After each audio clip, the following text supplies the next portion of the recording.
Morning, everybody. Just gonna give everyone some time to get in as per usual because I don't post it early enough. So it's gonna go on Saturdays. Hey, Carver. Good morning. So I'm gonna let some of y'all catch up and see the live stream. So I'll be back in 1 second.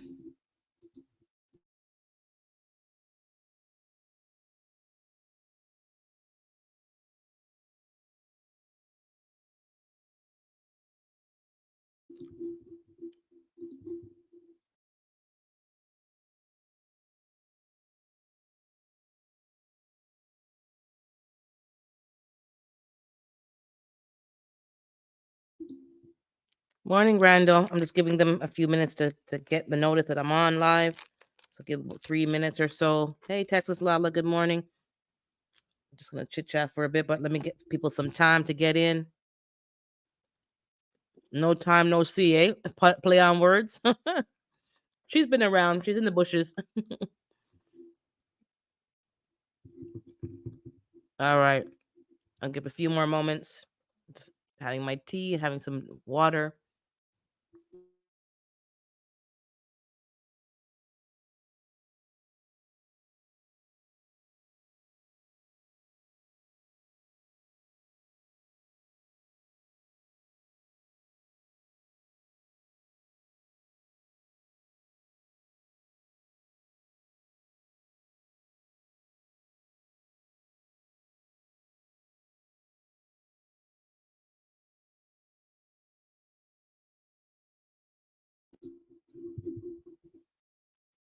Okay, I think people are starting to get notified. So, how's everybody today? It is cold over here today. Yesterday was a very mild day. Good morning, Bayou Sugar. It was very mild yesterday, but today, man, and this yin yang, it's almost weird to ask for a consistent temperature because of the warm and the cold. Maybe no, maybe it's better to have a warm day and a cold day. But when it gets cold again, oh my God, it's hard to adjust. So the poor chickens, they're but they're living their best life. I always give a chicken update when I start. They're doing well. The weather is changing significantly. I wrapped the run as best as I could with plastic, but it's good morning, Sam. It's really not really a good job. I'm gonna have to get something else because it's a metal framed, I guess, kennel or chicken run or dog kennel kind of thing. Not really for chickens.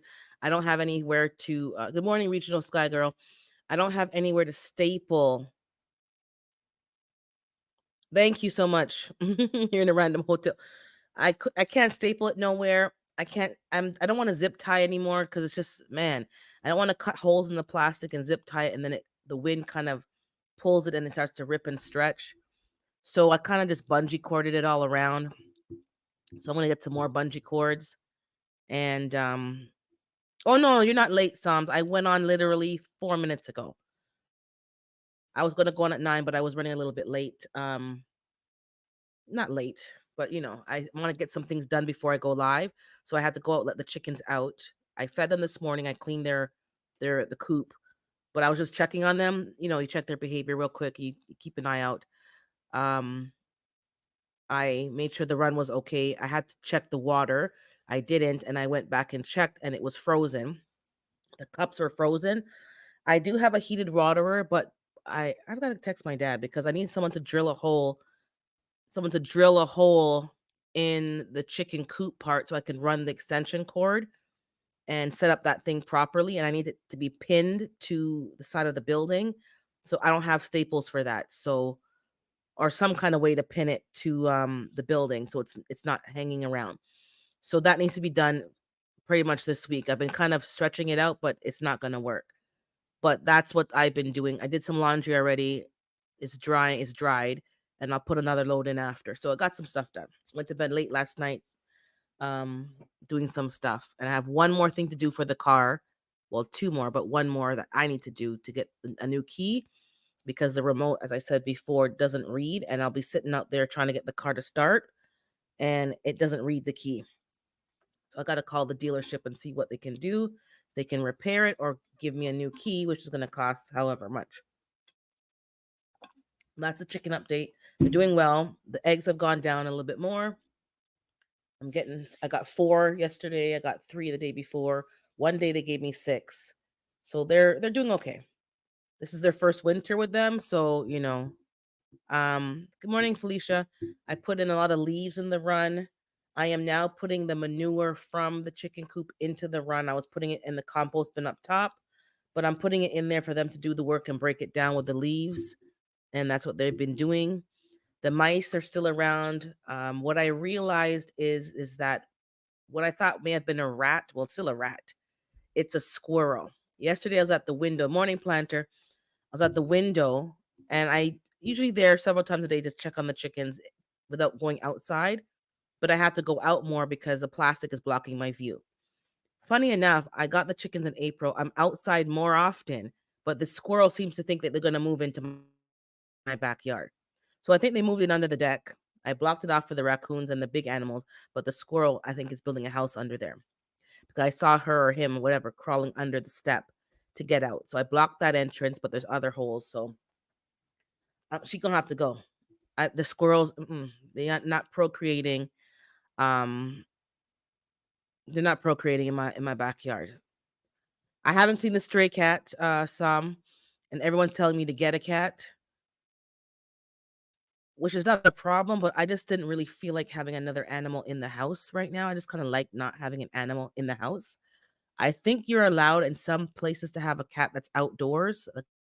Uh, they have a name for them, and they stay outside, and you can get them from the city, and they live outside. I'm gonna check that a little further and see if I can do that. If I can, then I'll get them to give me a cat, and it just lives outside and keeps the population down. I just don't feel like having a cat in and out, and then you gotta worry about bugs and ticks and fleas and oh, someone's homeschooling.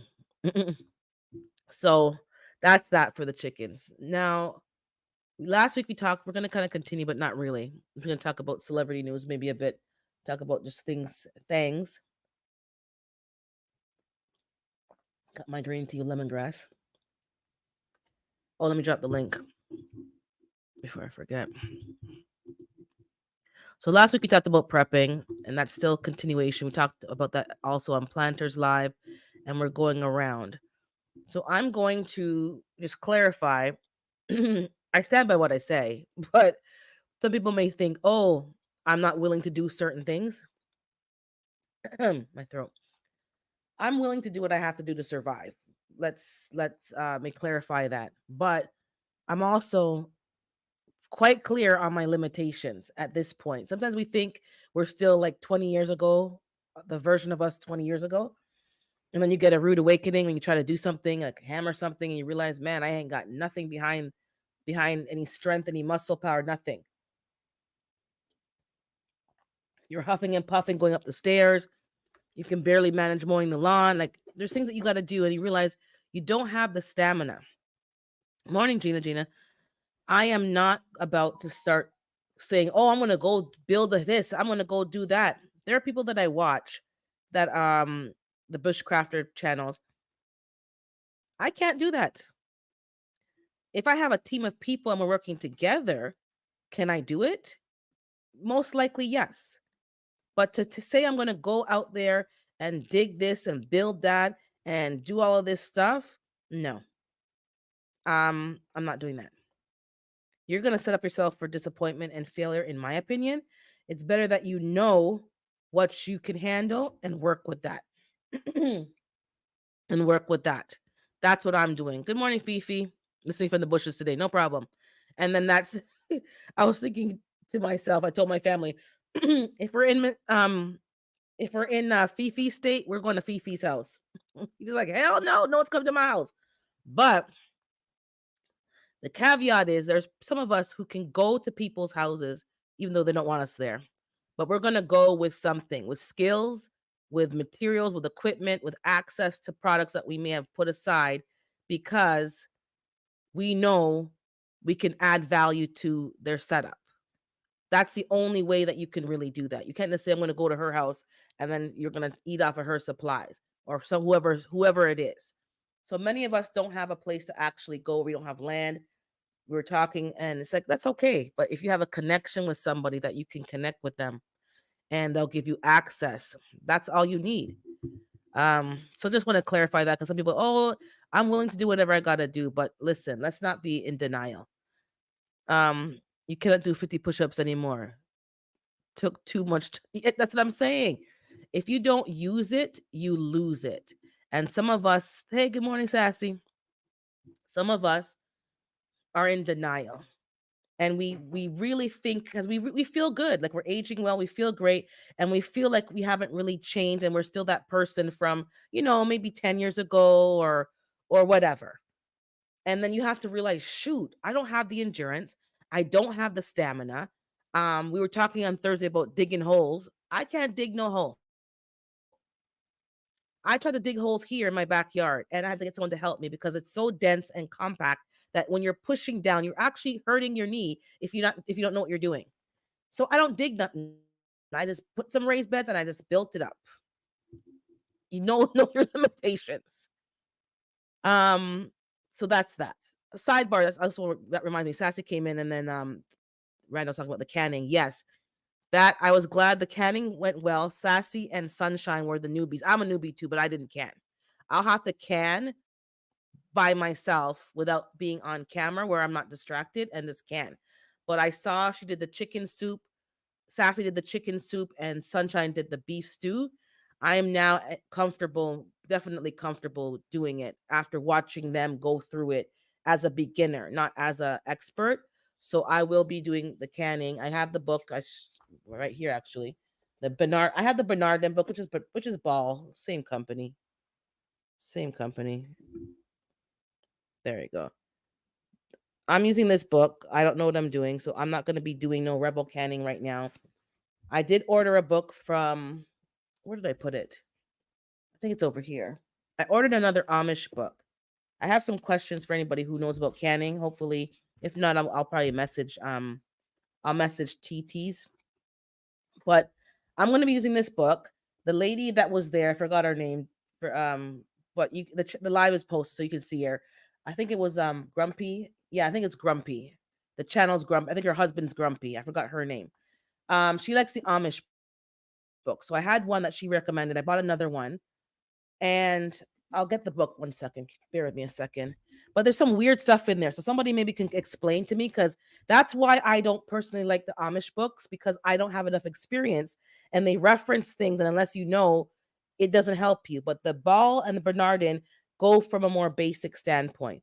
Good morning, DJ Ron. And give me one second. Let me get the book so I can show you guys what I'm talking about.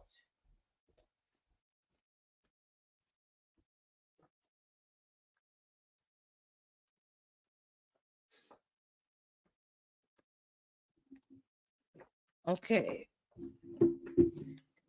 So these books were about $5 a piece, maybe. Good morning, Eastad. They were about $5 a piece. They were, I guess they're getting rid of them or whatever. One of them is called Water Bath Canning and Preserving Cookbook for Preppers, 1,200 recipes, 2023 edition. I guess that's why, because 2023 is ending. That is the book. This one is pretty straightforward. There's no pictures. There's no, like, I like pictures, but if you like pictures, this is not the book. This is just recipes for water bath canning. I have a water bath canner and I do have a steam canner. There's a lot of chutneys, a lot of jams, marmalades, pickled jalapenos, even making your own canned pumpkin. If you want to make your own pumpkin, that's actually good because the one in the store tastes like yuck. Canned chicken. Okay, Mexican turkey soup. I'm just breezing through sweet and sour chicken masala, which okay, I like Indian food. That's actually better because I'm tired of the same old. They have this just plain chicken, which is why the Amish books are kind of boring. I like more cultural food. So chicken marsala or masala. I don't know. Sweet and sour chicken. It has turkey soup, ground turkey. It has chicken cacciatore. How can you do a whole chicken? I don't know. Pineapple chicken and something else. Even got fish. So this book is okay. I'm gonna give it a try, but I'm gonna do the ones that Sassy and Sunshine did that first. Now this Amish book is this one. Let me get it on the Amish Canning and Preserving Cookbook, 350 plus recipes. They're both on Amazon. Um, Beans are easier to start with. Okay, well, I don't know. I wanted to do a beef stew because they did beef stew and chicken soup. Because when I'm not feeling well, you usually get a can of soup, right? I don't want to buy the canned stuff full of sodium anymore. But can somebody tell me, if you don't know, can you direct me where to get to? Because there's one recipe I was breezing through this Amish book, and it was mentioning soil, so much soil. What are they talking about? I hope they don't mean I'm actually what? Like what? Oh, you got that book too? Yeah, I got the book. My throat. Um, Something's weird in this. Hold on. I can't remember the recipe, but the one of the recipes asks for soil. Can somebody tell me what are they talking about? And yes, I am going to do beans. What I used to do before I even thought about canning, when we make Jamaican rice and peas, which is rice and beans. And my family didn't really want to use canned beans, and sometimes you're in a rush, you don't want to use fresh beans because you got to soak them, you got to blah blah blah.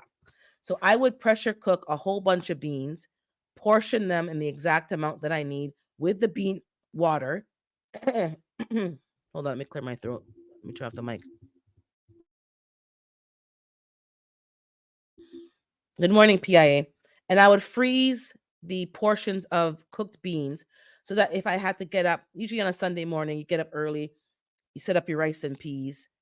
So Saturday night, you take out your peas from the freezer, and then you could put them in the rice cooker, and you could literally come home from church, rice and peas is done, and staying warm in the rice cooker. I had that mastered down pat with the coconut, the thyme, the scale, all the different flavorings. You wash your rice, you have the beans that are cold but they're cooked, and you put it all in there with all your ingredients, and then you just set it and forget it, and then you have rice and peas when you come home. But there's a recipe in this book. I didn't mark the page, but it called for soil, which doesn't make any sense. It must mean something else, but I have no idea what they're talking about. So if I find the page, I'll let you know. But if you have this book, you'll know what I'm talking about. It makes no sense. Is it a misprint? Did they misspell it wrong? They're talking about no, they're talking about canning. I don't know what I have to see what recipe it was.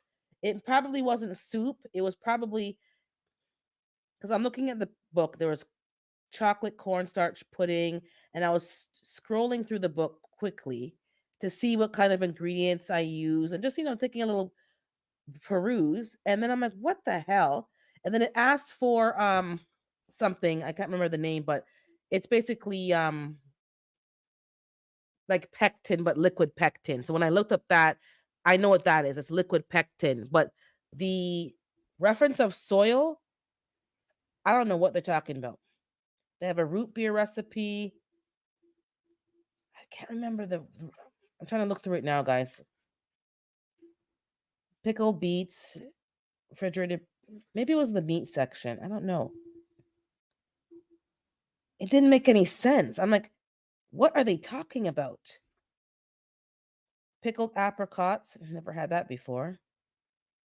Pickled damsons. Don't even know what a damson is. Oh, it must be no, I don't know what these things are. Some of these words, I'm like, what are you talking about? Um, Pickled pears.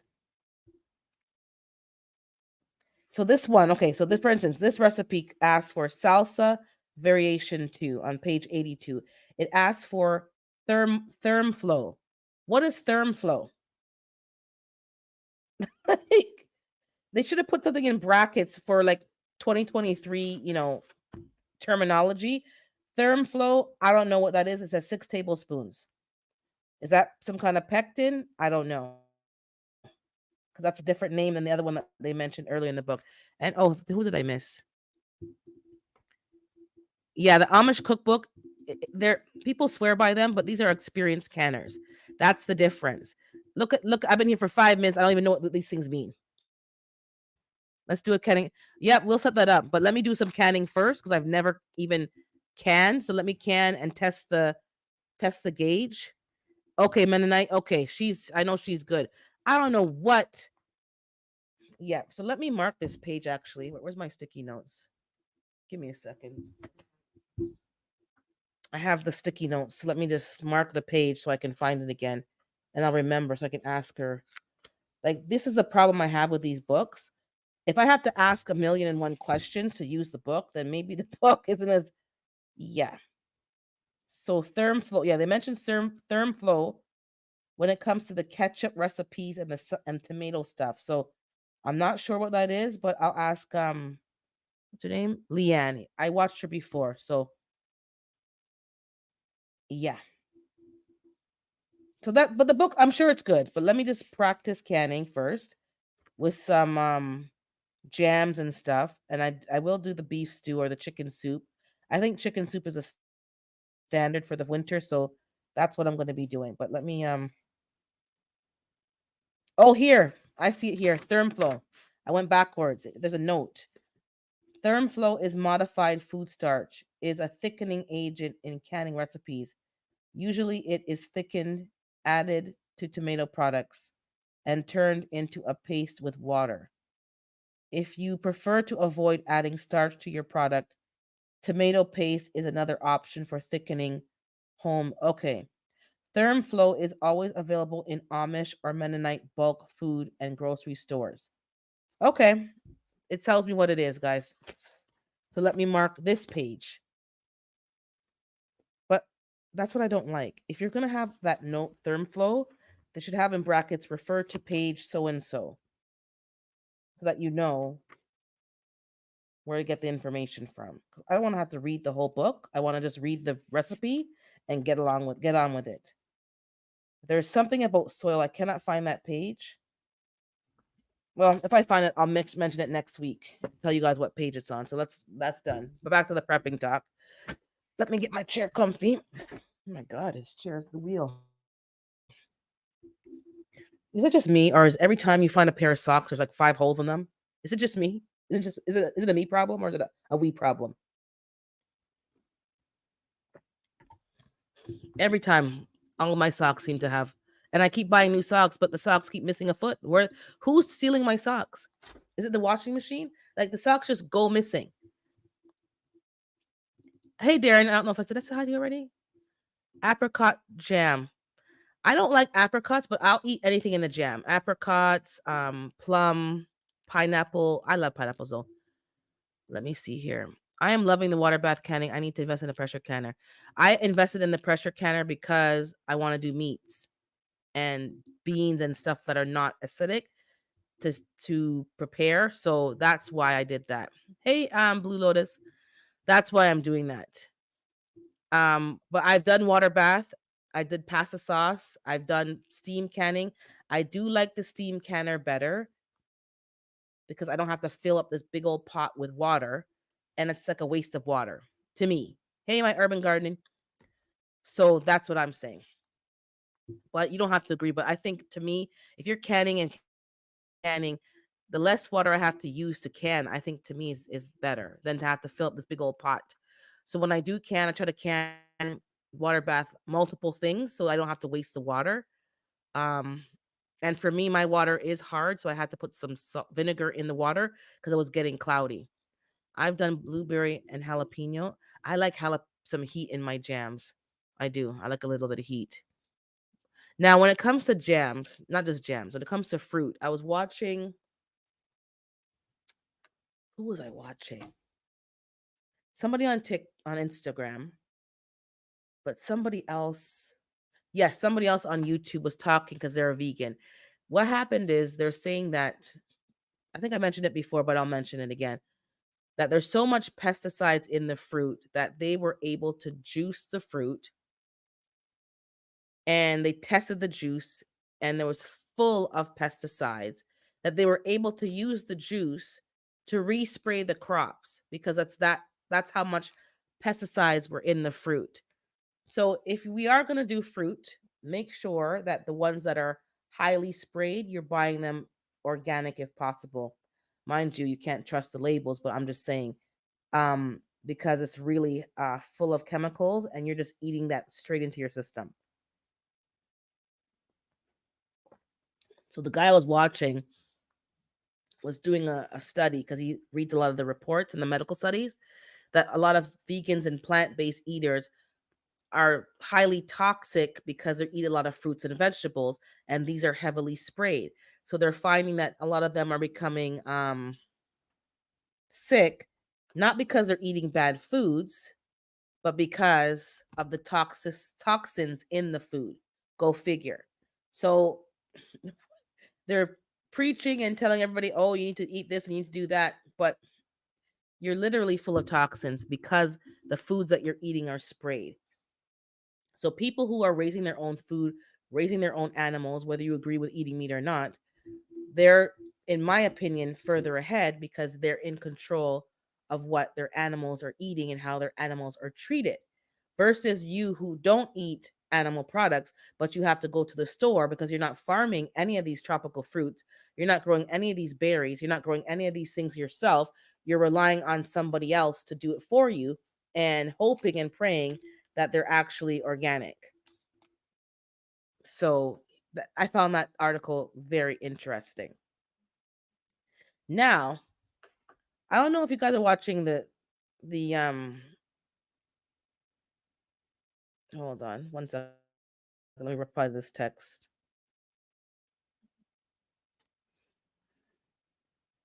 They always want to go to Costco when I can't go to Costco. I like to go in a group of people. What time?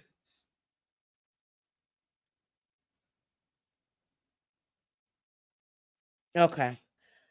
So the news, there's a lot of celebrity news going on. This is a gardening channel, but we got to watch what's going on in the news. Now, what's going on, I find it's a distraction tactic. But good morning, G Mama. What's happening in the news is definitely a distraction. No ifs, ands, or buts about it.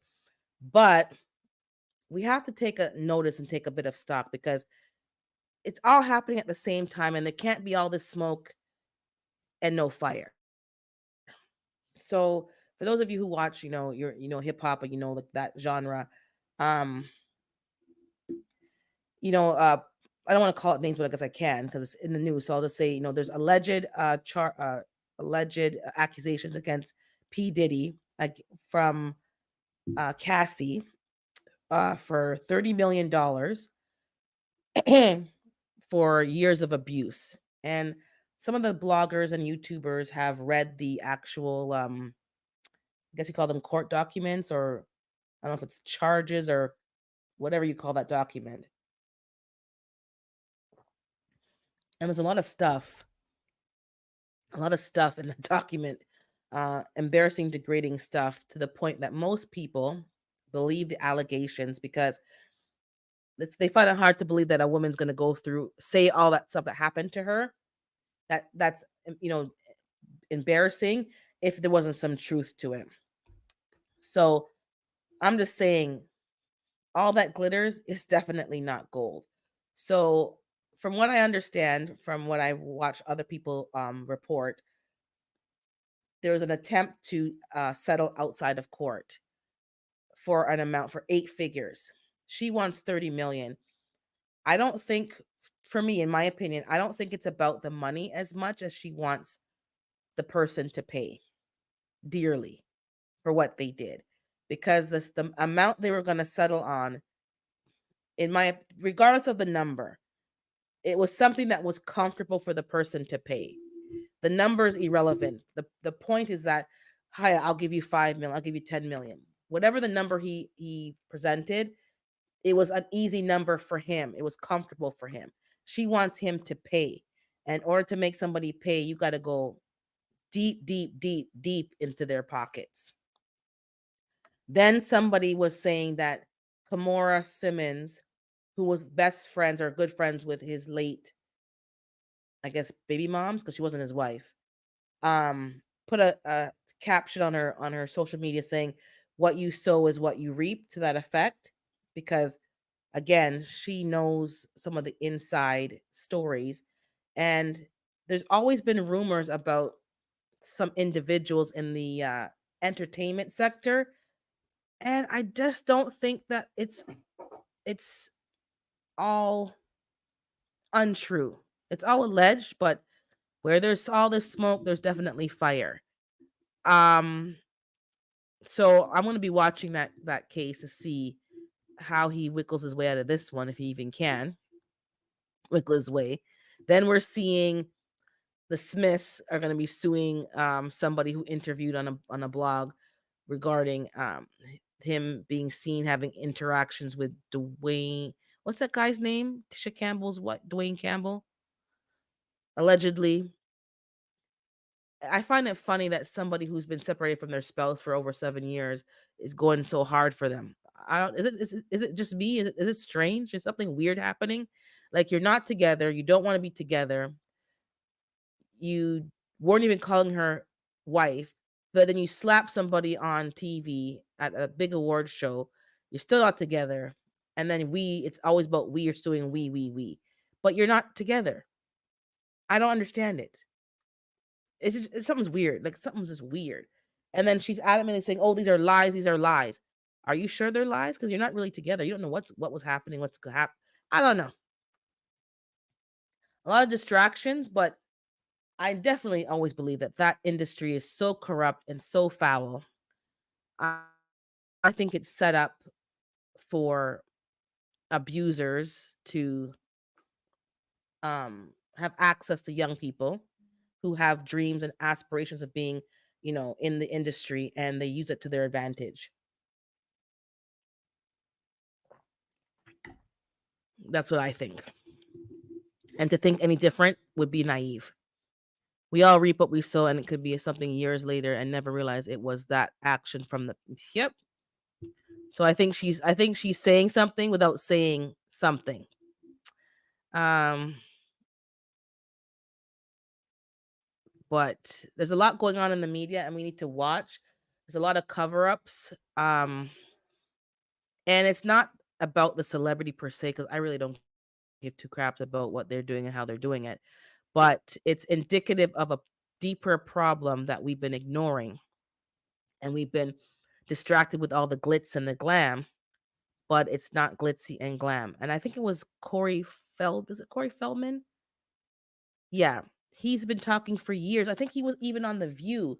I remember a clip being shown, and it was Barbara Walters, and she's like, "No, you can't." Like, she was just so, like, she couldn't believe that he was saying what he was saying. Are you saying there's people who victimize? And he's like, "Yeah, that's what they do. There's a whole industry, an underground industry that is here to take advantage of children, child actors, children in the industry that parents trust their kids with, and this is what's going on." But I digress. That has been in the news heavily, so that even though it is news, it's important. It's definitely a distraction. Um, there's still a lot going on here. This week we had a Festival of Lights. Good morning, G-Quat, on Sunday night. Second year in a row where in my community, it, my city, there were different pockets of places where it got out of hand. And to go and complain, they make it up to you to go and complain, and then you have to tell the address of the person who's not complying. And what I'm talking about is fireworks. There's bylaws for fireworks, and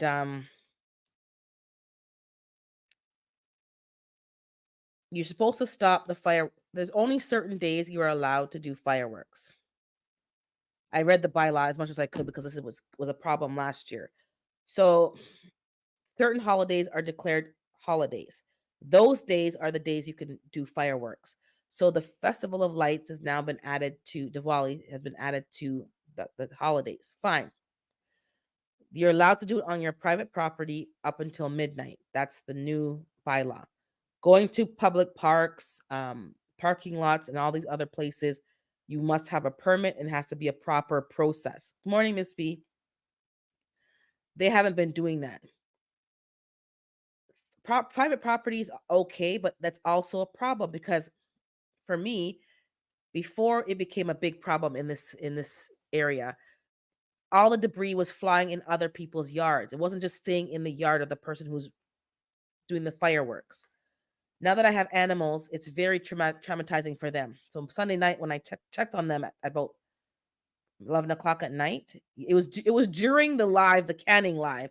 I'm outside checking on the chickens. They seemed to be calm and okay, and just huddled together, but they weren't sleeping because when I went in there, their eyes were just wide open. They weren't even like disturbed.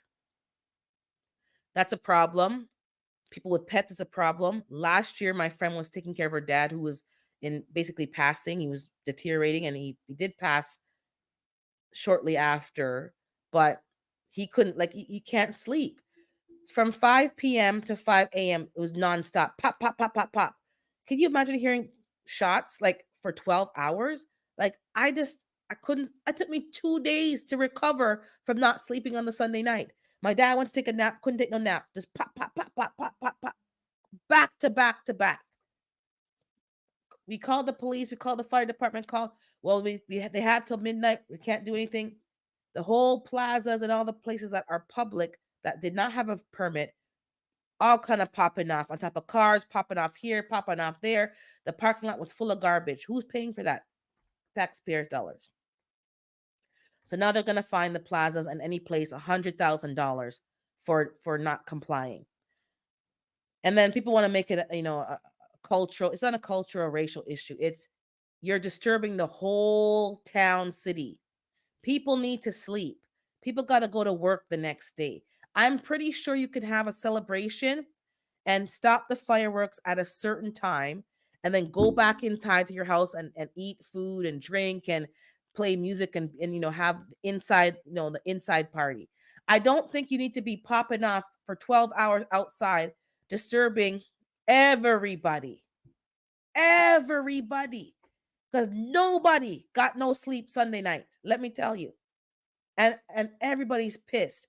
So now we're at a stage where it's like, okay, second year in a row, what can we do? So I'm just telling all my friends, giving them our local MP, and we're gonna go through the government. The bylaw needs to change because 12 midnight is too late. I want it shut down by 10 p.m. Fireworks should be shut down by 10 p.m. If you want to have people in your house drinking and a house party after, do whatever you want, but don't disturb the whole.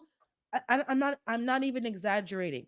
The whole, almost the whole region was in disturbance.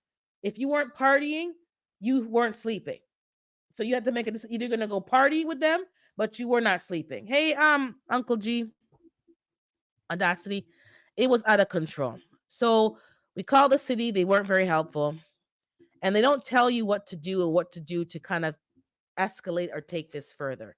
So I have to figure that out for myself and to spread the word to everybody that I know. It's becoming a problem. I like my sleep. I like to be home, have my TV on, whatever, YouTube, and I like my sleep. I don't want to be up till 5 o'clock just because on a work night. That was 20 years ago. That's not now. So weren't too impressed with that. But this is part of prepping. Maybe if I had some earplugs, it wouldn't have been such a big deal, but it was horrible. And literally took about 2 days for us to recover because it just set you back from sleep for 2 days. And you got to go to work, you got things to do. You have limited daylight hours, and you got to get stuff done because the sun sets pretty much at 5:30. It's dark at 5:30. So that's what happened over here. And then back to the prepping. So yeah, I'm gonna be canning, which is, I mentioned that. Back to the prepping, you got to be realistic. And we out here talking about building a shelter and all these things. That's fine. But some of y'all need to practice first to see if you can really handle what you think you can handle. And you might be unpleasantly surprised, like I was, that you don't have the stamina for this. You don't. You don't have the energy, and you just don't have it. So I'm bunking indoors in my house, in a garage, somewhere. I will not be building nothing unless I have Virginia Bushcrafter with me. I ain't building nothing. Telling you that right now.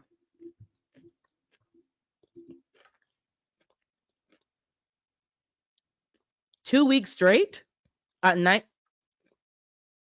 Somebody tried to pop off on Wednesday night, but they stopped real quick because I would have came out my house, went to see which house was doing it, and called the police. I don't care if you see me doing it. I need my sleep. I need my tranquility. So now it's like that's why I need to move. This is the problem. I need to move somewhere where you got more space, more land. People ain't about that partying life, and people are in bed by 8 o'clock. And if you want to have a nice fire side chat and a fire on your property and people are hanging out, that's good, but it's a quiet event. It's not loud in the whole town. Oh, you're having a monsoon? 9B. Oh, so you're not home yet then. Oh, you're in Arizona still. Okay. Yeah. So that's the plan. I can't take this anymore. And it seems like to get changes done in the government, it's like pulling teeth. And it's becoming too problematic. I can't believe like people are complaining, but nothing. We have the news was here too, but no one's doing anything about it. No one's showing people where to go to get their complaints really heard and rectified and action. And that's what needs to be done. So I'm going to be sending emails to the MP and that the bylaws need to change and that we have elders and people who are caring for elders and to be 12 hours with basically the sounds of a war zone. To some people, it may sound celebratory. To other people, it sounds like a war zone. And 12 hours of that was just unreasonable. Unreasonable. Nobody parties for 12 hours. Not even in my prime was I partying for 12 hours straight. I don't think even during carnival. But you wouldn't party. There's no fireworks going off. Like, I don't know. I just can't take it. Couldn't take it. But back to prepping. It's getting cold over here where I live. Some of you keep saying it's cold. It ain't cold. And the weather fluctuation does not stop the garden from growing. I'm watching some of my plants because this is part of my preps, growing food, as long as possible. If not all year, almost all year. The spinach is loving it out there. The kale is fine. I have some lettuce that has sprouted in the pots because some of the seeds fell and they've sprouted in the pots. So I'm going to take some of that plastic from the chicken run. I bought a roll. I'm going to cut some of that plastic and staple that to the frame box that I have. I have another box that I didn't staple chicken wire to. I'm either going to staple chicken wire to it or I will not. It depends because the plastic is not going to stop an animal from ripping through it. But I want that greenhouse hoop house effect and cover the lettuce and the spinach and other things. Drop some more seeds and see what happens under the protection of that plastic. And if I can get them to germinate outside without having to bring those things inside, because last year with the indoor gardening, good morning, Jamaica, which don't forget, guys, the WIG 2023 is starting. Check Mike Chaotic's channel. He did a video. Also, GT Junior did a video. But I think Mike's Chaotic video went through the rules and the he had it like on the screen. So you could see the rules clearly. Date December 1st. You have to grow from seed, no starts. And just the different rules. Indoor gardening. If I can grow things outdoors, because last year during the WIG, the aphids were on the stuff that I wanted to eat, especially certain lettuces, the dandelion greens, and things like that. If I can grow those things outside or in the garage, which is indoor, but in the garage and let them germinate, that will be a big deal. Big deal. Huge impact on the type of gardening I can do. And they can stay outside and I don't have to worry about so much bugs in the house while I figure out how to keep aphids from coming in the house. And if something happens in the house, I still got a backup outside. That's what I'm trying to do. Now the herb garden challenge is going to be starting in March of 2024. That's Planter Garden TV. He did a video, I think it's on his community tab. He has the rules listed out so it's easy to see. That is a herb garden challenge that you have to grow 10 herbs from seed. That is not indoor or outdoor. You could do whatever you want. We're all in different zones and climates. But for me, if I can start them outdoors in the pots under the plastic, because the indoor garden was okay for the herbs. But I find in my experience, first time doing the hydroponics, you need to have multiple. I think you're spelling it wrong, Jamaica. You spelled urban. So yours is not going down. You're pressing D instead of B. So if I can get more seeds in a pot, because if I plant 2 seeds of time, it's going to be so straggly and thin. Like herbs, you need to plant, you have to drop multiple seeds and really make it thick and bushy, most of them. So the hydroponics doesn't really give you that. You can put 2 and 3 seeds in a pod, but the root structure might, you have to transplant it. So you can start your herbs that way, but you need to transplant it. So that's what I'm going to be doing. If I can get that done, then I can start the herb garden challenge outside. I can start some in the garage maybe too instead, under the lights, and have a plastic to block the wind from when I open the door. That would be probably better. The hydroponics was good, but I find for the herbs, I think it's better in the soil, in some kind of growing medium. I think greens are good for the hydroponics. Now I do have to say that hydroponic vegetables do taste different. Mike's Chaotic has already said that the hot peppers are hotter. I find the greens and the lettuce are more bitter in some cases. I haven't tried all the different types of greens, but I do find it's more bitter, and you have to plant them younger. So keep that in mind. And I do find that's the same for if even different soil types. Soil who grow in your native soil, that's going to taste different from potting mix. There's a difference in the taste that some people can't notice, but I definitely notice. Something's not quite the same. And that's why when I even go to Jamaica, I don't like the tomatoes there. To me, it tastes a high level of acid, and that's because of what's in the soil. Because that's the only difference between the tomatoes. It's not the type, because if I bring seeds with me, they're planting seeds, but they still taste acidic.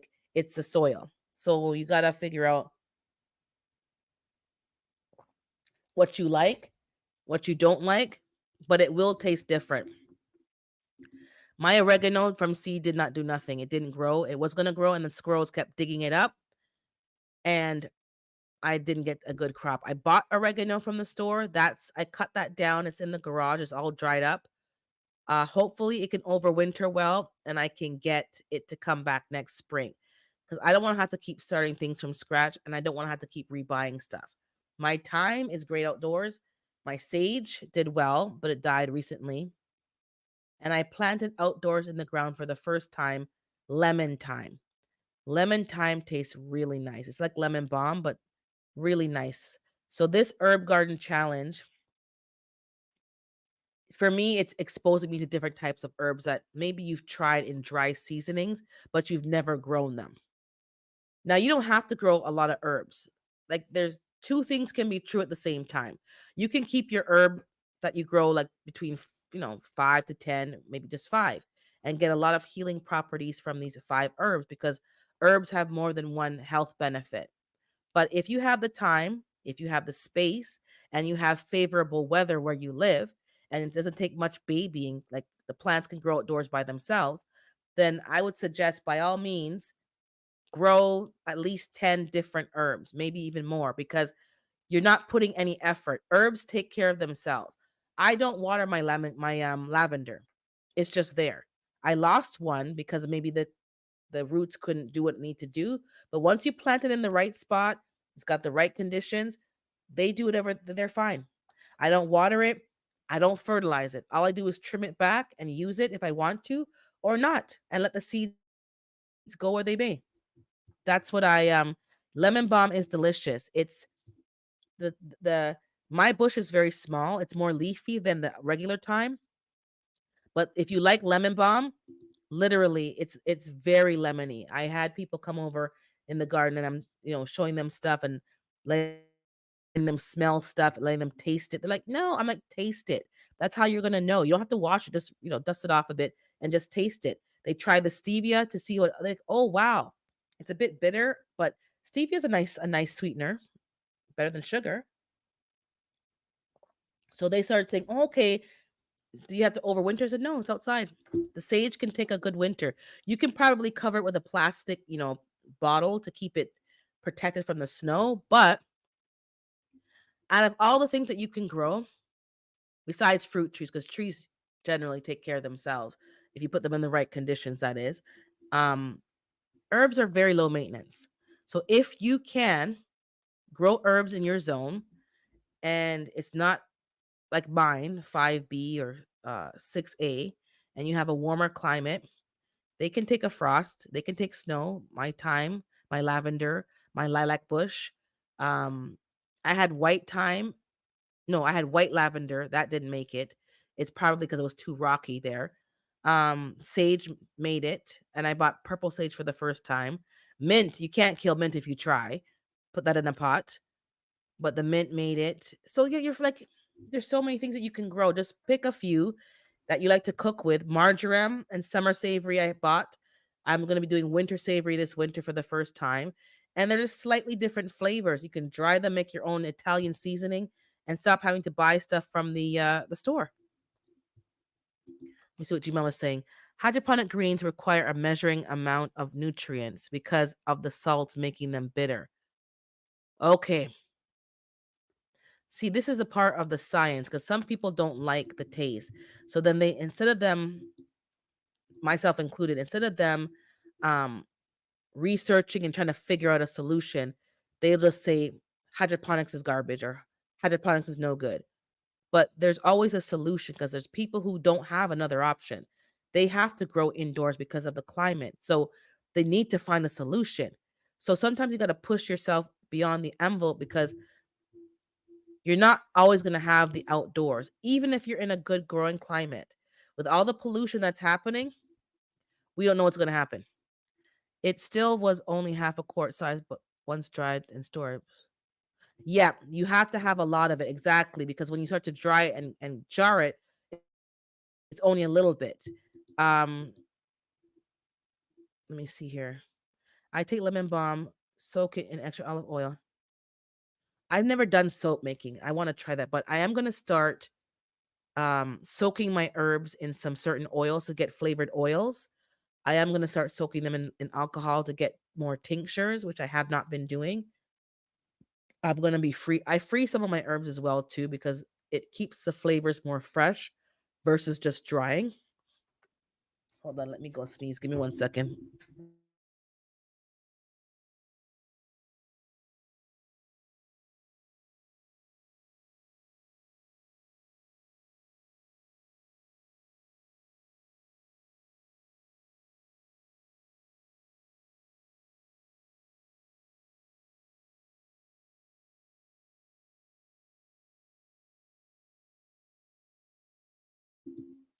Thank you. Morning, Miss D. So, and I think Miss Fifi did a video. Um I share videos, but I put it on a 24-hour deadline just in case because my tab was getting so full of posts that were outdated. So I'm trying the 24-hour expiry option to see. But anyways, check out Fifi because she did a video on she dried her stuff. She put them on shelves and she has stuff stored over her herbs to make tea. She grinded some of them to make a powder with a coffee grinder and she only grinds enough that she needs to use because once you grind it, it starts to degrade slowly over time. So you want to keep certain things fresh. Like ground pepper. People grind their pepper as they need it, enough for a few weeks. I grind my pimento and certain things I grind in small amounts because I want that freshness. So keep those things in their whole form. I'm also looking at Amazon. They have a somebody sent me like a vacuum sealer for your jars, and it's electric, so you can just suck the air out, and it's almost like canning, but it's not. And your stuff can stay fresher longer. So if you have two jars of herbs and you only need to use one, you can can the second one to keep that fresh because you want that to last longer. Let me see here. I'm convinced that the pollution from the wildfires have may have stunted my plant's growth this year. Possibly because maybe the rainwater was contaminated, but maybe not. Like, yes, it's possibly definitely true, but I don't think it could have stopped that much because I'm over here in heavily pollution, and the temperature, the weather messed me up. The smoke, not so much because I got a good harvest of stuff. But next year is not going to be about seed collection. This year was about seed collection. I collected seeds upon seeds. Um, I have them bagged up. Some of them are still drying to make sure that they're fully dry, no mold. I still have even calendula with a flower on it, and it's been through 3 frosts. That's in the garage now. I'm waiting for that one to seed, and I got all the calendula seeds. Next year's about produce and about like herbs and stuff. So I didn't harvest a calendula to use the flowers and dry them to make like make medicine or make teas. Next year, that's not happening. I'll collect seeds, yes, but it's about using the herbs to their full potential, cutting down the time, jarring it up, freezing it, making tinctures, getting different types of produce, and not having so much variety. I had too much variety so I could collect seeds. Next year is going to be a few. When I say a few, I don't mean only a few plants, a few types of plants. So if I'm going to grow beefsteak tomatoes, I'm going to have a whole bunch of just beefsteak and a whole bunch of Tiny Tim. I'm not going to do beefsteak and Tiny Tim and Cherokee purple and Siberian and like no. I'm going to pick maybe two or three types of tomatoes and do a whole bunch of just those three. Now, the only thing that is going to be contradictory or hypocritical is that I've bought some seeds from some companies this year. What I do is I plant a couple of those, which are not really included in my garden per se. That's just to plant them, get those seeds acclimatized to my climate, and harvest those seeds. It's not really counted in the garden.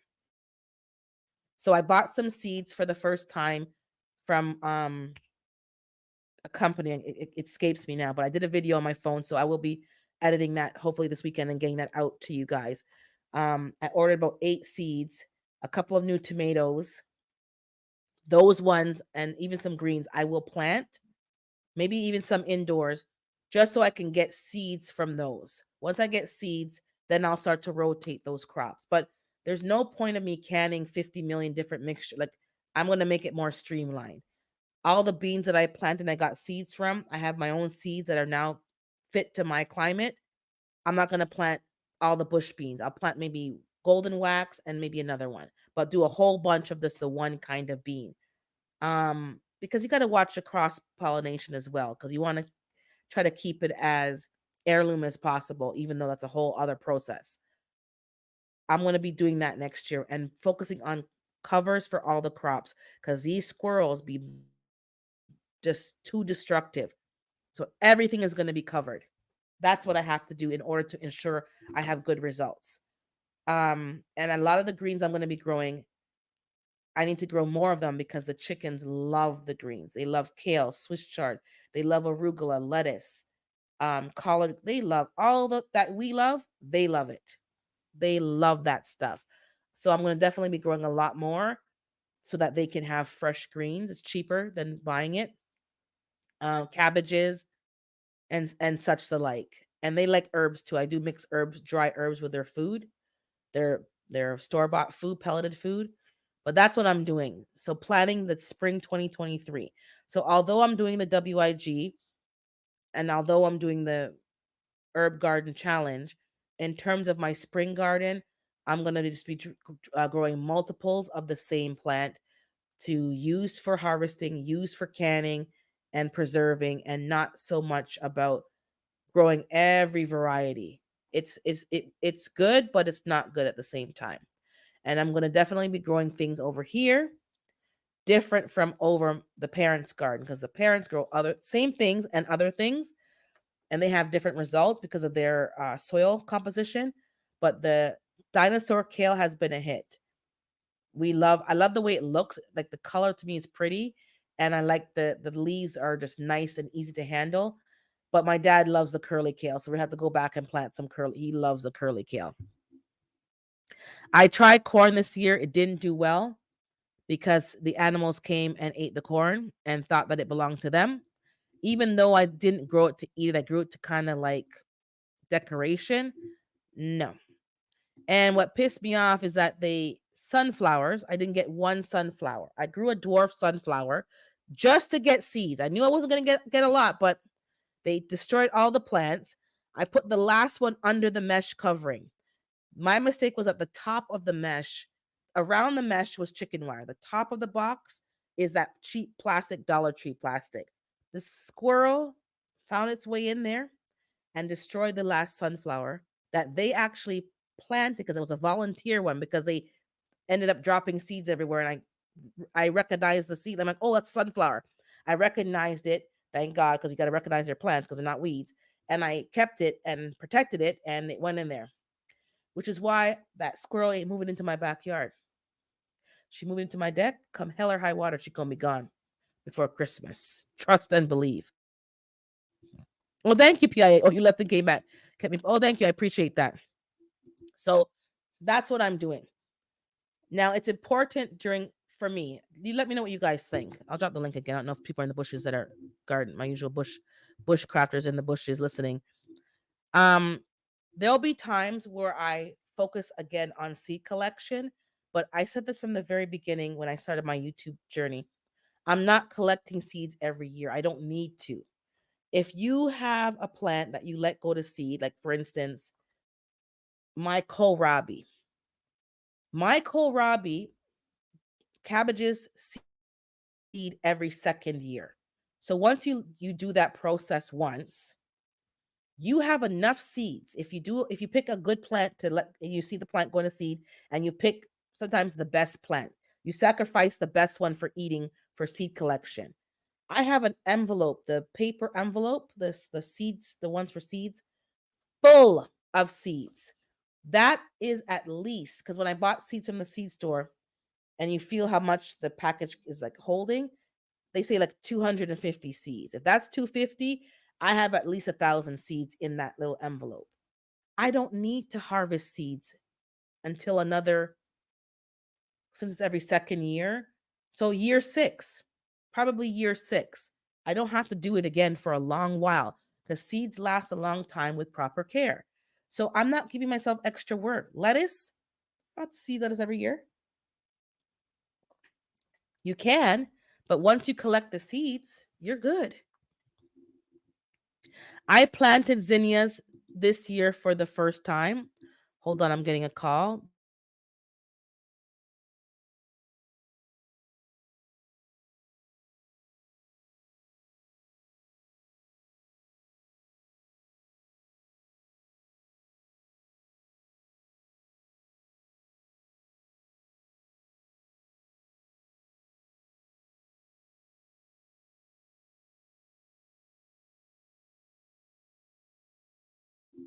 Okay, sorry about that. Um, I planted zinnias for the first time, and this is part of your prepping. You may say, "What do you mean prepping?" Hold on, my throat.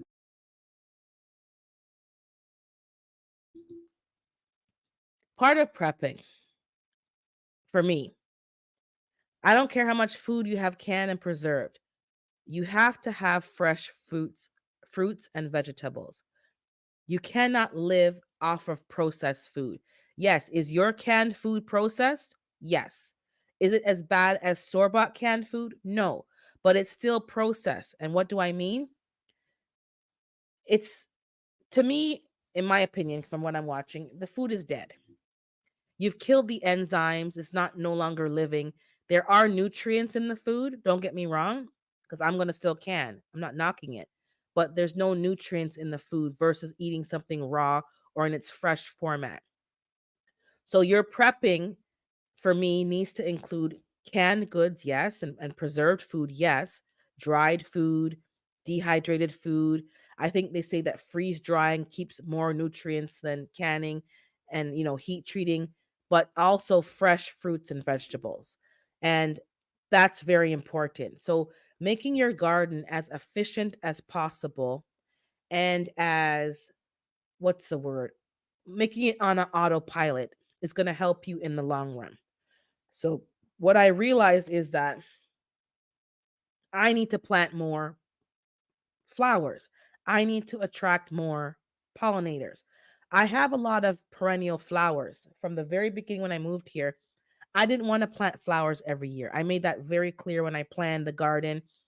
I don't want to be buying flowers every year and planting them. It didn't make sense for the expense. I didn't want to be one of those people who had to start seeds all the time indoors and plant them. To me, it seemed like a lot of work. Now, I am going to do that, especially with marigolds and certain things, but I want to do that as minimal as possible. I want as many perennials as possible. So I have hostas, lilac bushes. I count my herbs as perennials. I have daylilies. I have um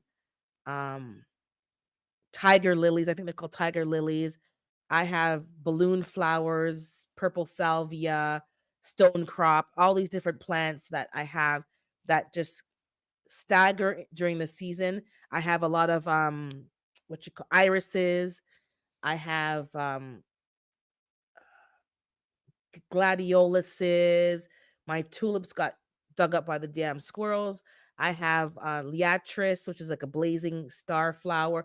A whole bunch of stuff that I learned the names. I have a whole bunch of flowers, but there are certain plants that really attract pollinators. Those I don't have. And in my climate, they are not perennials, they're annuals. Zinnias are a wonder. I saw a monarch butterfly in my backyard. I haven't seen a monarch butterfly since childhood. I can't recall seeing a monarch butterfly. They used to be heavily around. I haven't seen them. It was drinking from the zinnia plant. I don't know what it was doing in the nectar, and I did not know that zinnias were going to attract monarchs. I planted them to attract different pollinators, like um, I planted things to attract the what should I call it? The other caterpillar that I had. That caterpillar that I did a video on the green and I forgot the name of it, but you guys know what I'm talking about because they were all over the fennel and they were all over the dill.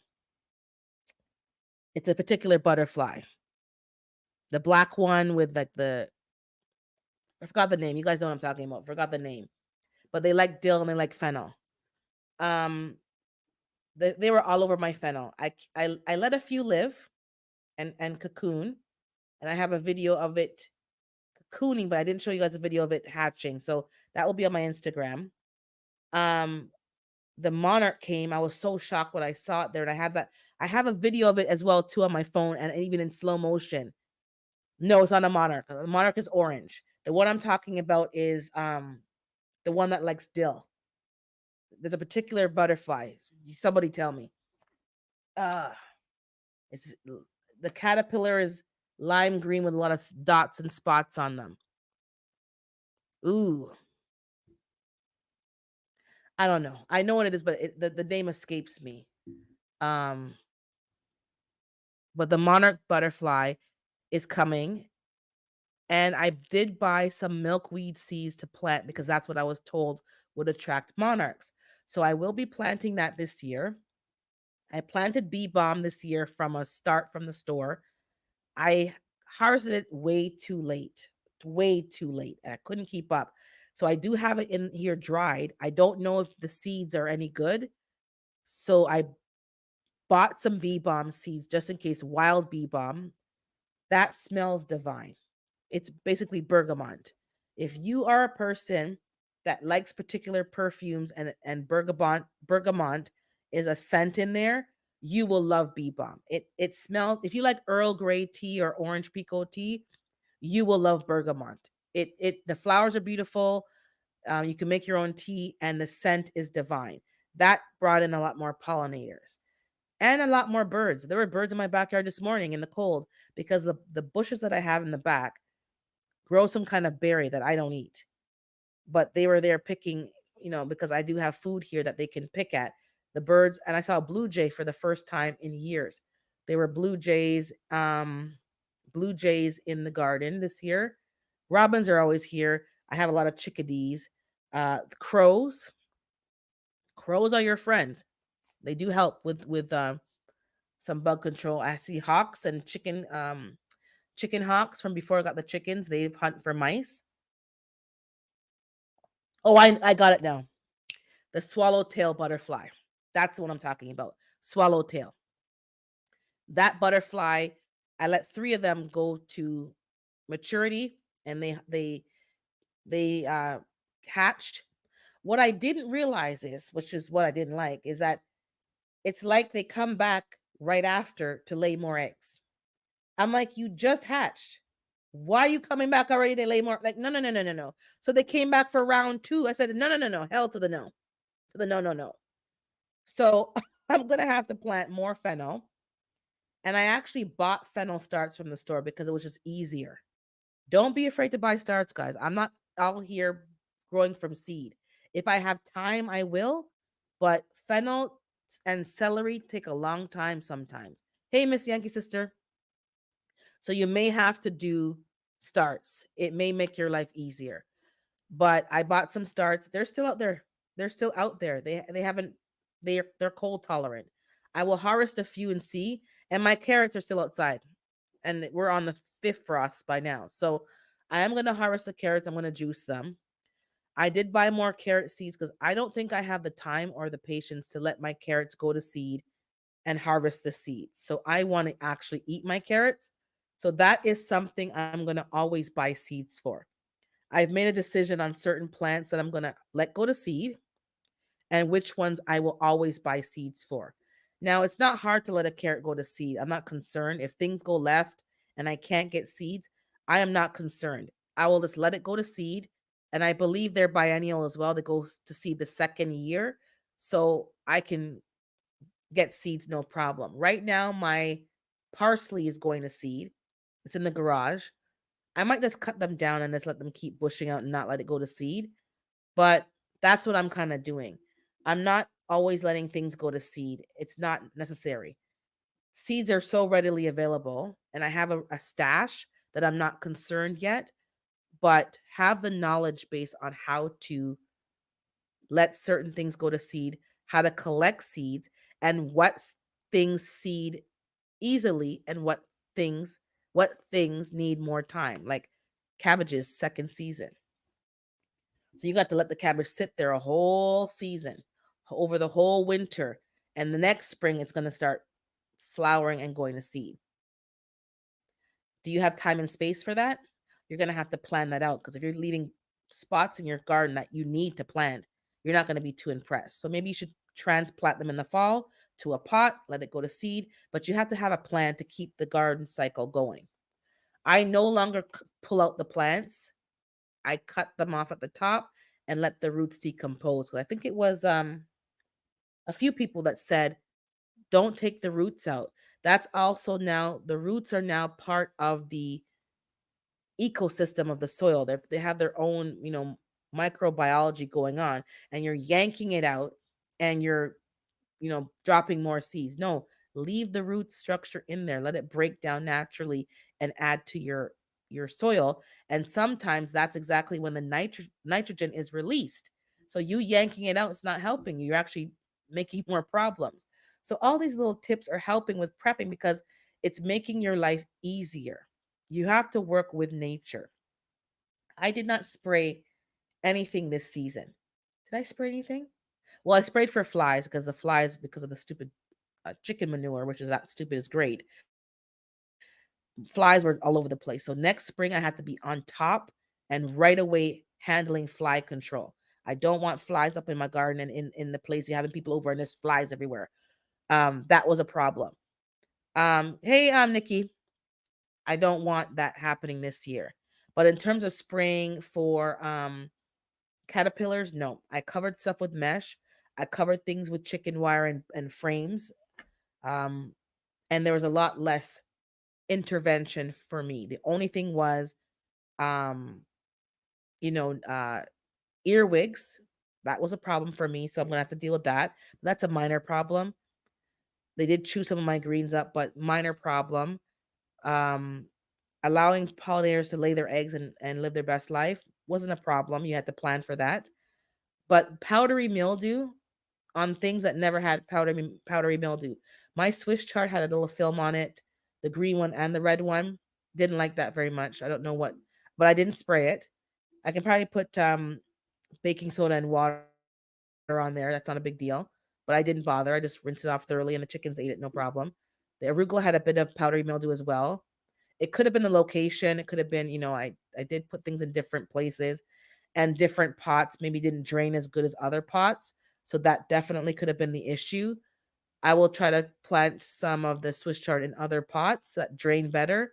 So in the spring, I'm going to probably empty those pots, maybe drill bigger draining holes in them for better drainage, and remix the soil and take it from there and add some more chicken manure. My chicken manure will be ready in the spring, and that's going to be a game changer. And hopefully, my coworker will give me more of her rabbit poop. I haven't got some in a while. I told her to give it to me. She hasn't given it to me in a while. I told her just bring it, and I can put it in the garden, even though it's not being used, and just throw it in there, let it rest. It doesn't need to rest, but let it rest. And in the spring, just rebuild the beds. Um, and that's part of prepping. So I find that it's I'm working easier, not harder. But canning my food, hey GT, canning my food is important. Definitely. I'm canning. But you're gonna have to, in my opinion now, have access to fresh fruits, vegetables, and of course fresh water. Vision did a premiere. He had like a water filtration thing that he reviewed, and he actually drank the water. He went to the creek and got some water. He filtered it out with this thing, this powder. He cleaned it, and that's something we need to start looking into because you can have as much bottles of water as you want. We talked about that last week in on my live, and some of y'all mentioned that your bottles are leaking. They only stay so long in the garage. Things only keep for so long. The plastic actually degrades. You're gonna have access to a fresh source of water. So that's what I'm focusing on. I cannot be out here living outdoors, living in the wild. I don't have the skills for that right now. I would have to make active strides to learn these things and to practice, which I will do. But will it be enough when things go left? I don't know. I would rather learn how to live in my community and find streams and creeks, find trees and wild, like I know there's a wild black walnut tree behind me, and find food, foraging, learn to see food and distinguish, dangerous things from safe things. Weeds are our friend. How to cook off grid, well, in the backyard off grid, not really in the wilderness. Cleaning water, hygiene, that kind of thing. I want to focus more on maybe even living in a van or a RV or that kind of thing where you have somewhere you can sleep and you're protected in something, not just out in a tent with a piece of fabric and anyone can just come and even a bear. Is that going to stop a bear from coming to eat you? A tent? No, absolutely not. So I'm not really focusing on that. I don't think that's a good plan for me. I'm going to have to always have a structure, a building, or even a car to sleep in. I do not want to be sleeping out, just out. I don't think that's going to be safe for me. So let me just get in where I fit in and focus on that. So, what are you guys doing for your preps as of now, 2023? What I also am doing for me is going through what I have. Part of the problem is, and I knew it was a problem, it wasn't like I didn't know. I told my family we're all gonna just keep buying, buying, buying, buying stuff. That was the plan. So at least we have stuff. We've now got to a point where we had a meeting and it's like we don't like what's going on. And there's uneasiness in the air. Other people who are new are getting uneasy. What do we have prepared? Okay, we have stuff. Can anybody find the stuff? Nope. You can't find nothing. Nothing's organized. So I'm focusing on organizing my garage, having things in categories, having things all together so that I'm not rebuying things that I already have. That's what's been happening. Even buying food that you're gonna use, but you have to go and use the old food first. So go into the garage, take the old things out, put the new stuff into the tote so that you're constantly going through the old stuff. I have things that I bought, never been used, food items, and they've expired already. They expired in 2022.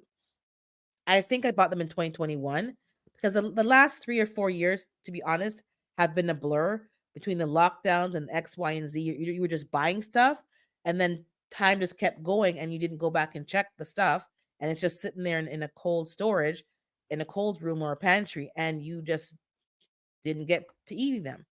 Are they going to be eaten? Damn right, I'm going to eat them. I paid for them. Expiry dates are suggested by. If they've been canned and preserved, they're in my book they're fine. But this is a waiver at your own risk, at your own discretion. This is not medical advice or any kind of advice. You figure it out. But I will be eating the food that I purchased that has been packaged and sealed and never been opened. I will be eating them because I don't think anything's wrong with them. They're not going to go bad. The dates are suggested Best Buy dates, but they know for sure they last longer than that.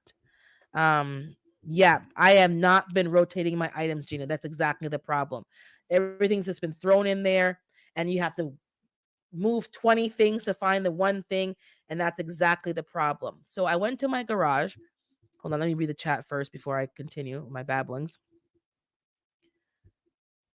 Yes, I definitely, well, I want to find a place to move to so I can get that, but I got my girls. I think I'm going to be getting quail. I don't know where to start with that, but if you guys watched Yellow Door, I got to her through Broke Farmer. She has a lovely little channel. I love it. She's in an urban environment, and she's got quail that she raises for meat. She's got 6 chickens for eggs, and a lovely garden, like fully, like she's growing in every crevice. One thing I'm doing is vacuum sealing jars. That's what I'm going to start doing. I'm going to buy the vacuum sealer. Good morning, Howie, for dry goods. I think that I'm putting them in jars, but they're still degrading. So I need to invest in that, the vacuum seal, the mason jars to keep my dry goods longer. That's definitely going to be done this month. And I'll get to the garage in a second. Uh, Sometimes those dates are the Best Buy dates and you can still use them. Just make sure exactly you smell, you taste, you make sure it's all right before you go on and we're Caribbean, so in our house it's like, smell this, no, smell this, dad, smell this, smell this. And I was like sniffing. Nah man, it smell funky, smell rancid, it smells funny. And if it's funny but not bad, I usually kind of cook it and I give it to the chickens. I heat it up to kill anything that's really bad, but I give it to the chickens. So nothing's really wasting. But yes, uh, organize is key. You have to rotate your items. So right now I'm at a point where I need to rotate. It's causing a problem, and things are expiring, and it don't make no sense. But at least I got food to eat. I got stuff to eat. Yes, I'm doing the garage right now. So what happened here is that I finally got my tire rack on the back of my garage. I had my I'm in a cold climate. So you rotate your snow tires. So right now my snow tires are on the vehicle because winter is here. Winter is here, even though it's not officially. The temperature has changed. So the rubber on all season tires is not made to go as cold as a snow tire.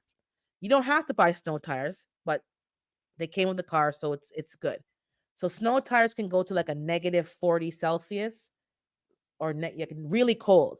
So even though it's not snowing, the rubber has more It's more malleable at colder temperatures, so it can grip the road better. Now it's no longer on the floor of the garage at the front, it's on a rack at the back. So that space now has opened up. When they put the rack up for me, they noticed that three of the boxes at the back were greasy.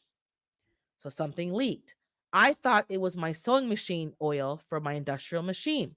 When I got back there and started taking apart the boxes, and there are some things in there that are good that were in their own plastic bag, and they were from my old car.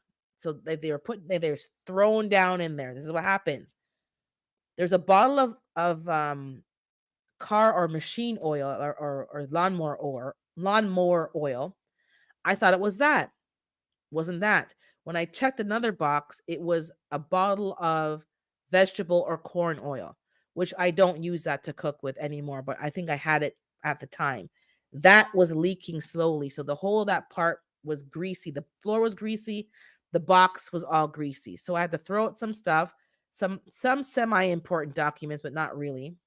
And the other documents that were important have to go into the compost bin because they're so greasy I can't run them through a shredder.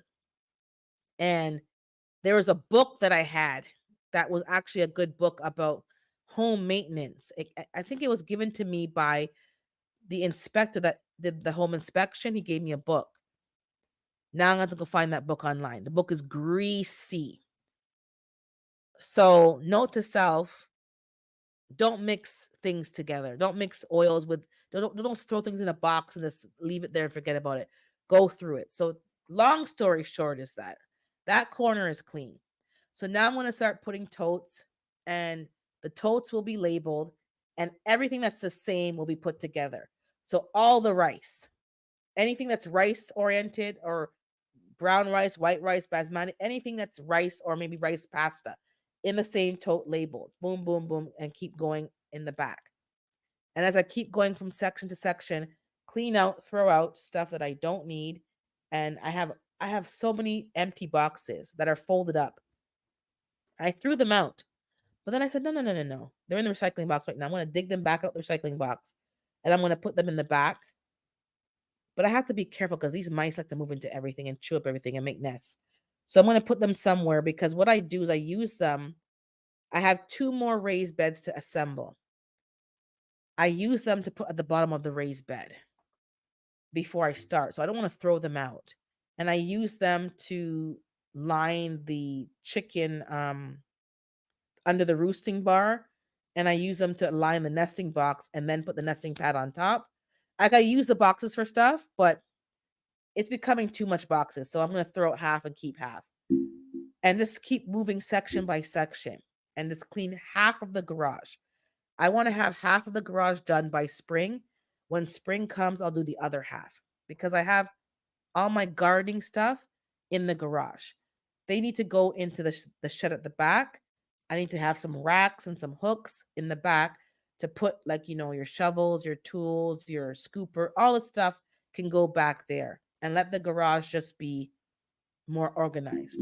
And things in the shed are things that the mice can't really benefit from. They're not going to chew through flower pots, hopefully, especially where there's no soil in them. If there's soil, they're going to dig tunnels. So, you know, and I'm going to put poison in the one at the top, but not at the bottom. So I think I figured out what I'm going to do and I'm getting it done. And the food will now be more organized. Any food that's expired, and I'm going to close off soon because I do want to go to Costco with my my sister. Um, I'm going to be eating the food. And part of the problem, and some of you may have this problem because you're maybe as new as I am. I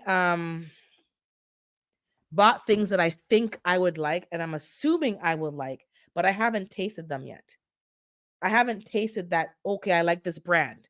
Because maybe I like curry chickpeas, but maybe I don't like this brand, I like another brand.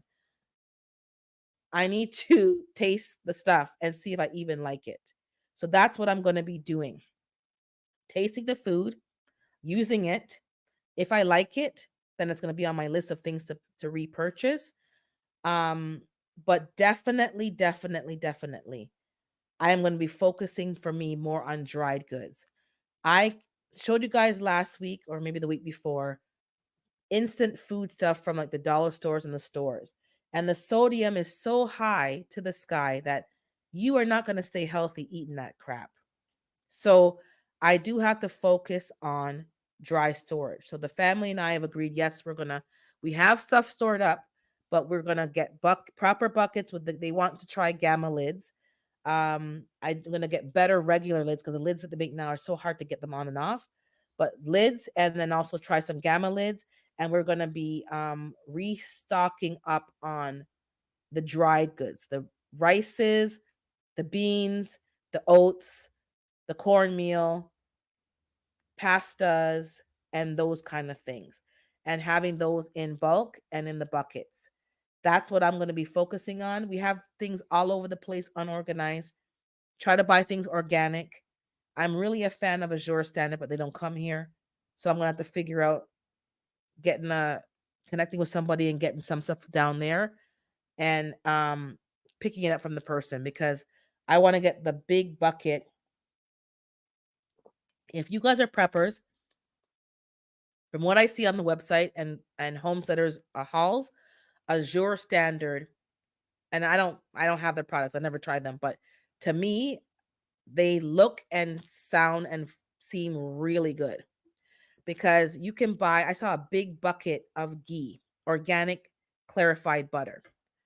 They have beans and farro and wheat berries and things that you can grind down as you need them. Um, just you guys have access to a lot of things. So I hope you guys appreciate that because I can't get that here. I'm gonna have to go over and either go there to Buffalo and do a pickup or get someone to do it for me and then get it from them. But there's a lot of stuff that they have that's already in bulk. I saw one homesteader that I watched. They live in Ohio. And I like watching people in cold climates because I'm in a cold climate. So it's more relatable to me what they're doing and why they're doing it. There's a couple people I watch in Ohio and Michigan, and they buy their Redmond salt in the bucket. They don't buy just the bag. They buy it in a big, you can buy, I think, a 3 gallon and a 5 gallon bucket. Salt's not going to go bad. That's one thing that you should probably buy in bulk and you save more money. Yes, you're paying more up front, but you're saving more in the long run. If you want brown rice, wild rice, I was checking the site yesterday. They have brown basmati rice. That's what I eat. I don't eat white. I try to avoid anything white. So white flour, white rice. I use the ones that have the wheat, the full, they haven't been stripped. So what brown basmati, wild rice, stuff like that cook a little longer but has more nutrition. They have them there by the bulk. Yeah, maybe it's a bit pricey, but you start adding up how much you're spending anyways with all these little stops, and you'd be surprised that you have the money already. My opinion now, my opinion, but I would seriously consider um checking out Azure Standard. I know I I kind of got onto them through I think it was Hudson, growing with Hudson, and she's not even a homesteader. She's living in an apartment. So, and she's buying from Azure Standard because she knows the importance. And then a couple of the big channels, they're doing it. And when you look at the quality of the product, like I'm content with them. They're US, some of them, most of them are US made. If it's not, it tells you. But most of the stuff is US made. And nowadays that's what you kind of want. You don't want things from over yonder. Jasmine rice, yes, and I think they have brown jasmine as well. They have all kind of stuff. Like the website has so many things that you get lost in the site. Um, they have things on clearance, they have things on sale, they have oils, they have honeys, they have the salts. I was looking at the dry goods, flours if you want flour, but I think flour is good. But if you have access to something that you can grind it up yourself, that's also even better. But the ghee, the big tub of ghee and the big tub of butter, um, that was appealing because ghee is already clarified and it's shelf stable. So that's what I'm looking at, shelf stable stuff. Um, rice, like I'm telling you guys, take a look. I don't have a coupon code. I wish I did, or some kind of affiliate, but I'm definitely going to be checking them out because I don't see anything in Canada unless you guys know who are in Canada. If there's a bulk place, kind of like a Zero Standard that's organic, it's North American made products that we can get to, let me know, because that's what I'm doing. I'm not buying. I'd rather spend $100 wisely than to spend 20 here, 20 there, and before you know it, you spent 150. You could have done spend the $100 one time. But that's that. But I have these new canning books. I'm gonna be canning. I'm gonna can on my own in private because I don't want the distraction of or I'll can with somebody, but I want to do the first two times on my own where I'm not distracted and get a little groove of it, and then I'll, be sharing that with you guys. I'll be checking in with TT because I know she's a certified canning person, so I'll be checking with her once I do it the first time to make sure some of my questions can be answered. Because part of the problem is if you haven't done it, you don't even know what you're missing. So I'm gonna do it first, easy peasy, of something easy peasy, and then take it from there. I've pressure can, no, I've water bath can, but I've never pressure can. But I'm gonna give it a try. Yeah, the Yankee sister. I think you should try it. I think you should. I think we should try it. I think it's easier to sometimes go out of your way and do a pickup and then just have everything you need done because it's already in the buckets for you. It's already done. Boom, boom, and you just come and you put it in your supply. Sometimes it's good to go a bit out of your way if it's going to help you in the long run. But that's it for me today. I'm going to wind it up because I do want to get to Costco, and they're like they're going to go at 11 o'clock now, so I'm going to go meet up with them, and I'm going to get some things that I need. I'm going to be juicing. I have been juicing, but I kind of been busy the last couple of weeks, months. Um, and sometimes you eat what you shouldn't be eating. So I think I'm paying for it now. I also was horrified to put on some of my old clothes and they were so tight. Well, they weren't tight, tight, but they were tight. I put on my weight in my arms. Like I have those anti arms. So my upper arms get like, anti ish. And the sleeves get tight. And it's so my coat, one coat literally to close the winter coat is literally like being a pig in a blanket. Like I was like literally I could move my arms a bit back and a bit forward. Nothing anything beyond that, I'm gonna rip something. So I was like, what the hell? I put on, I'm like, nah man, the clothes are not fit good. So I got the signal, which is girl, get it together because if you let it go any further, you're gonna be rolling, on the floor with, getting clothes on and forcing jeans on. So I'm gonna be getting a cleanse and just a cleanse before Christmas. Get myself in order because I definitely am getting a little pudgy, more pudgy than I should be. And the coat can't close, and the coat that was too big is getting to fit just right, and that's not a good sign either. And I put on a sweater, and it just wasn't looking good. So I'm gonna be getting back heavily with the juicing. I have been doing smoothies lately. Um, but I think I was eating a bit too much takeout, and it's true, and a lot of bread. It's the bread and the that kind of stuff. Nothing's wrong with bread, but I was eating pizza and going to Pizza Hut because I was running around, with the Airbnbs. But right now we're on a lull, so things are being booked at a good pace, but it's not all crabbing at the same time. So I need to get back on track because that really got me swole up. So I'll be doing that as well, and I'll share that with you guys. I might get a detox from Dr. Bobby Price. He's he has a detox that he sells, but he's currently doing a detox that will be done in January. I might join in on that. And right now I'm doing the juicing 21-day detox. Not fully. I kind of modified it but I'm doing it and I am feeling better, but I am going to do proper just flush out your system because when you eat a lot of crap or you're eating so much bread, you do need to detox. So I'll be doing that and getting my clothes to fit a bit better again because this is getting out of hand. And that's pretty much it for me today. I hope everyone had a great weekend and have a great week. I'll see you in the week. I gotta get some videos out there.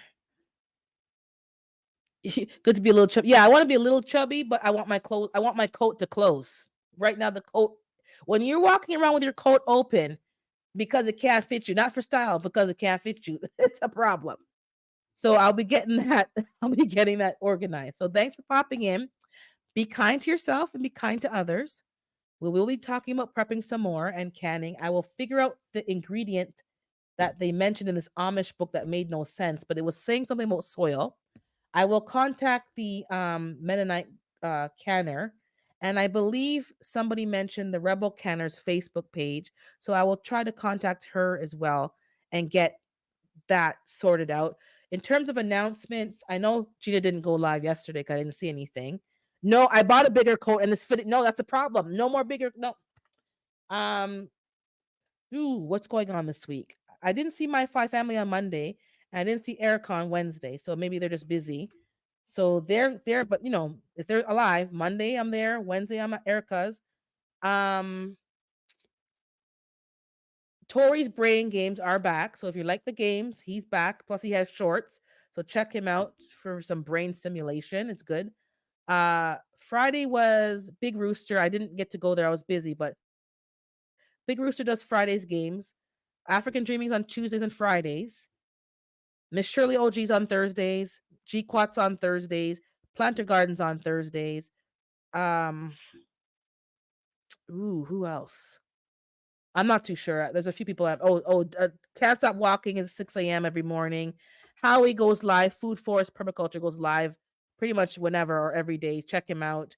I haven't seen GT. He's supposed to go live certain Mondays, so check him out. Please check out GT again and Mike's Chaotic because we are doing the WIG 2023. Go and get the rules there, please. Try to join in just because so you can push yourself and challenge yourself if you've never grown indoors. Give it a try. Oh, good. You know what? I think I'm going to take a break too, Gina, because the 12 days of Christmas will be coming up soon with Carbon Q, Gina versus Gina, Erica, my family, even myself is going to be in there. It's turning into the 75 days of Christmas, so I don't know what's going to happen, but keep tuned in to that. That is happening this year, the 12 days of Christmas. And the Herb Garden Challenge. So just and Best Yet Journey is doing a bean challenge. I think the deadline passed. I'm not sure. Check her community tab. I have to record my bean recipe. Just be involved and push yourself. That's how you're going to learn. Even if you don't even like beans, just give it a try. You'll be surprised. So I'll check in with you guys. I am going to be off.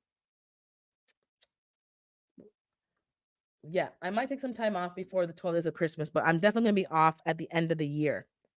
I have some time off, and if I can book a trip that week, I will be gone, but I'm not sure if I'm going to get a flight. But yes, but I'll let you guys know as it comes so that you guys can know. All right, guys, stay blessed, and I'll see you later. Oh, the deadline is tomorrow for the bean challenge. So check out Best Yet Journey. Okay, guys?